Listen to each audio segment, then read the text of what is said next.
Oi pessoal, tudo bem? Estamos de volta para mais uma revisão para o PAS UEM 2016. Hoje nós vamos analisar duas questões da etapa 2, isso mesmo, da etapa 2. Questão 11, questão 12 do concurso de 2014. Muito bem, vamos começar? Sobre os vertebrados, assinale o que for correto. Então nós vamos assinalar as afirmativas corretas. Então vamos começar. Afirmativa 01. Na afirmativa 01 nós temos que os vertebrados pertencem ao filo dos cordados, que desde a fase embrionária possuem a notocorda que origina a coluna vertebral. Bom pessoal, então vamos analisar esta afirmativa. Então esta afirmativa diz pra gente que os vertebrados possuem então o que nós chamamos de coluna vertebral. Então a coluna vertebral está presente nos cordados, muito bem, e eles são originados a partir da notocorda. Portanto, esta afirmativa 01 está correta. Muito bem, vamos então analisar a afirmativa 02.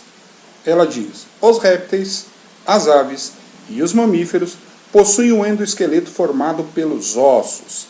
Nos anfíbios e nos peixes, o endoesqueleto é cartilaginoso. Olha aqui, ela diz que o endoesqueleto é cartilaginoso em anfíbios e em peixes, e que nas aves e nos mamíferos esse endoesqueleto ele é ósseo. Portanto, esta afirmativa está errado. Errado por quê, professor? Errado porque os peixes, os anfíbios, as aves, os mamíferos e os répteis são animais que possuem o endoesqueleto ósseo, com exceção de um determinado grupo de peixes, que são os peixes cartilaginosos e os peixes sem mandíbulas, também conhecidos como ciclóstomos. Estes dois grupos de peixes, sim, possuem esqueleto cartilaginoso. Os demais grupos, os peixes ósseos, os anfíbios, os répteis, as aves e os mamíferos, todos possuem esqueleto ósseo. Muito bem, então esta afirmativa está errada. Muito bem, vamos então para a afirmativa 04. Com relação à reprodução, os anfíbios possuem fecundação interna ou externa, enquanto nos répteis, nas aves e nos mamíferos a fecundação é interna.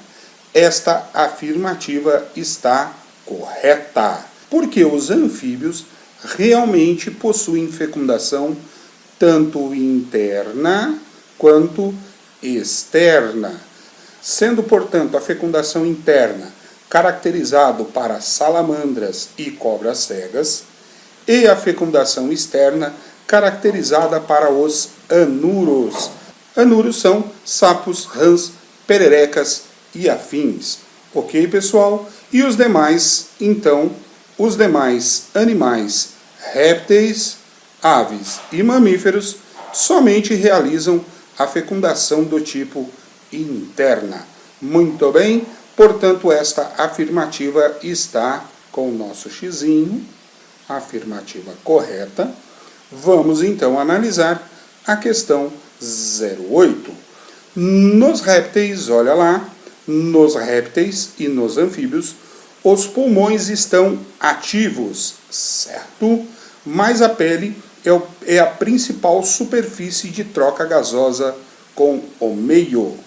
Esta afirmativa está errada. Errada por quê? Porque quando nós analisamos os répteis e os anfíbios, sim, eles possuem pulmões e os pulmões estão ativos. Entretanto, os répteis apenas apresentam respiração pulmonada, ao passo que os anfíbios realizam a famosa respiração cutânea, respiram parcialmente pela pele e parcialmente pelos pulmões, ok? Então, esta afirmativa está errada, pessoal. Então, vamos lá, vamos para a próxima afirmativa. Afirmativa 16. A afirmativa 16 diz: a circulação nos vertebrados envolve o coração, que possui 2 cavidades nos anfíbios e 4 nas aves e nos mamíferos. Esta afirmativa está errada. Errada por quê? Porque esta afirmativa diz que os anfíbios possuem 2 cavidades. Isso está errado. Que os anfíbios possuem 3 cavidades. Os anfíbios são animais tricavitários. E sim, as aves e os mamíferos possuem 4 cavidades, ou seja, são animais tetracavitários. Muito bem, pessoal? Então, as nossas afirmativas corretas são a 01 e a 04, somando ou finalizando a somatória como 05. Certo? Então, vamos para o próximo exercício. Muito bem, pessoal. Estamos de volta, então, para a questão 12, também da prova de 2014. Então, nessa questão, nós abordamos o conteúdo de botânica. E ela diz: em relação às plantas vasculares e avasculares, é correto afirmar que, em relação às plantas vasculares e avasculares, é correto afirmar que, vamos às alternativas. Só lembrando, galerinha, que plantas vasculares são as plantas que possuem tecido de condução, xilema e floema. Portanto, são pteridófitas, samambaias, gimnospermas, pinheiros e angiospermas, as plantas que produzem fruto. Enquanto que as plantas avasculares são as plantas que não possuem tecido de condução, não possuem xilema e não possuem floema, caracterizado então pelas briófitas ou musgos. Muito bem, vamos às afirmativas. Afirmativa 01, vamos lá. Afirmativa 01 diz que nas angiospermas o núcleo triploide, olha só, origina endosperma ou albume, são substâncias nutritivas formados a partir deste núcleo triploide. Então, este núcleo triploide, ele é resultado da fecundação dos núcleos polares e de um gameta masculino. Ok, pessoal?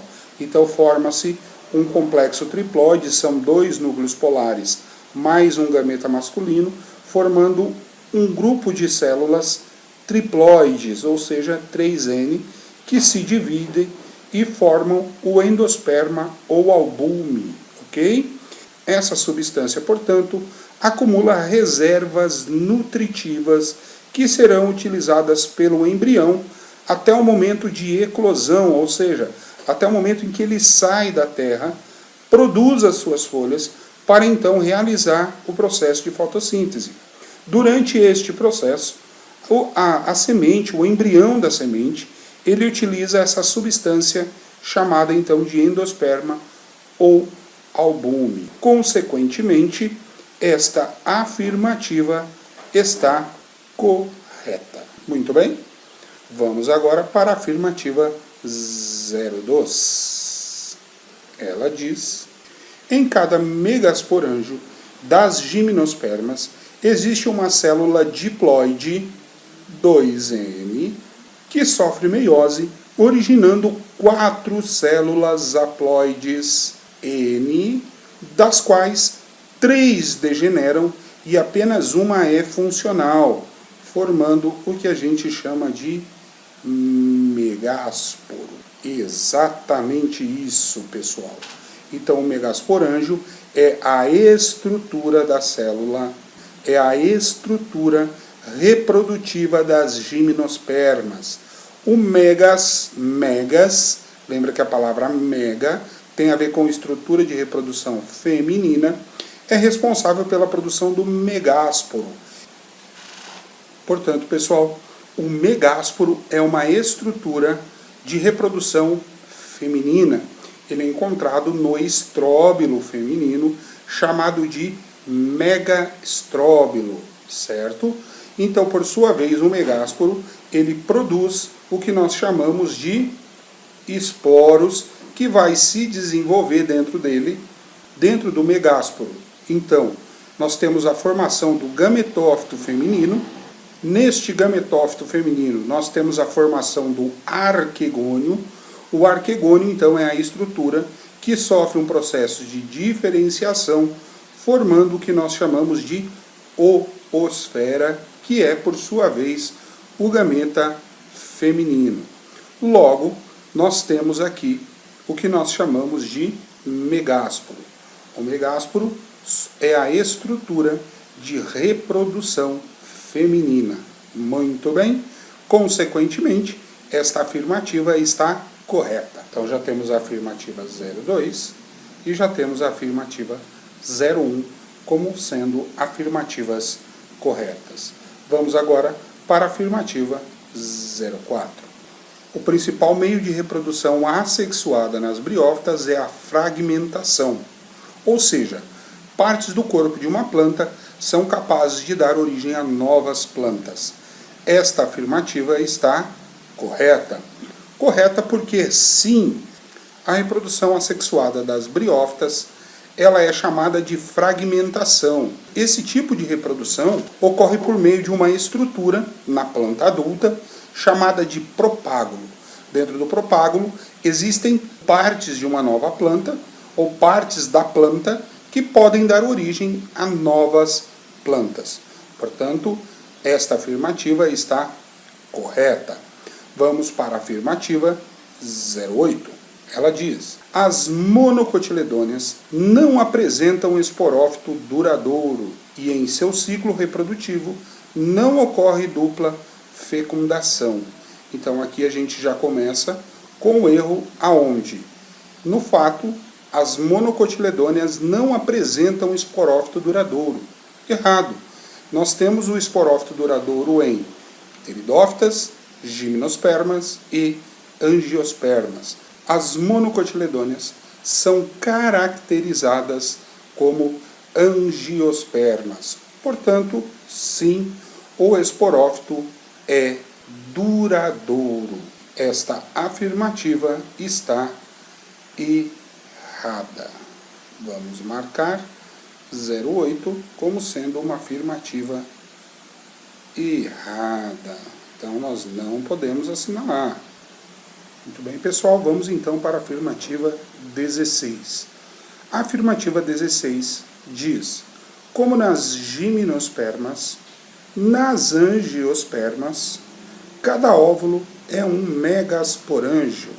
Esta afirmativa está correta. Por que correta? Porque quando nós analisamos a estrutura de reprodução das plantas espermáfitas, que são, por sua vez, gimnospermas e angiospermas, as plantas que produzem semente, elas possuem um megasporângio. A diferença é que nós observamos que nas duas o megasporângio sofre uma meiose, originando 4 novas células. Estas 4 novas células, ou destas 4 novas células, 3 são degeneradas, elas desaparecem, sobrando uma célula. Consequentemente, nas gimnospermas, nós observamos um fenômeno em que esta célula que sobrou, resultado da meiose do megasporângio, do megásporo, melhor falando, nós temos a formação então de 4 novas células, dentre elas a formação de uma oosfera.